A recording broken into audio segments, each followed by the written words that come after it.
அனைவருக்கும் வணக்கம். பிஎட்கான ப்ராக்டிக்கலுக்கான தேதிகள் வந்து அறிவிக்கப்பட்டுடுச்சு.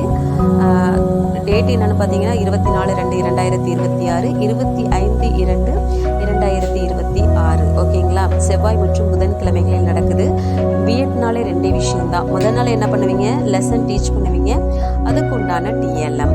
அதுக்கப்புறம் 2ஆம் நாள் பார்த்தீங்கன்னா 80 நாள் டீச்சிங் ப்ராக்டிஸ் போயிருக்கீங்க இல்லையா, அது சம்மந்தமான என்னென்ன 80 நாள் உண்டான டிஎல்எம், சார்ட்ஸு, சுழலட்டை, பொருத்தட்டை, அது சம்மந்தமான மெட்டீரியல்ஸ் நீங்கள் செய்ய போகிறீங்க. இந்த டிஎல்எம் பார்த்தீங்கன்னா சப்ஜெக்ட் வைஸாக வேறுபடுது. Tamil, English, maths, science, social, history, commerce, இவங்களுக்கெல்லாம் ஒவ்வொரு சப்ஜெக்ட் சம்மந்தமாக உங்களுக்கு டிஎல்எம் ஆனது வேறுபடுது. இதில் யார் பெஸ்ட்டாக பண்ணுறீங்களோ அவங்களுக்கு சிறந்த முறையில் வந்து மதிப்பெண் வந்து வழங்கப்படும். அதனால் அனைத்து மாணாக்கர்களும் சிறந்த முறையில் டிஎல்எம்லாம் செஞ்சு தேர்வுகளை நல்லபடியாக எழுதி வெற்றி அடைய அனைவருக்கும் வாழ்த்துக்களை தெரிவித்துக் கொள்கின்றோம். நன்றி, வணக்கம். ஓகே மேம், சொல்லுங்கள்.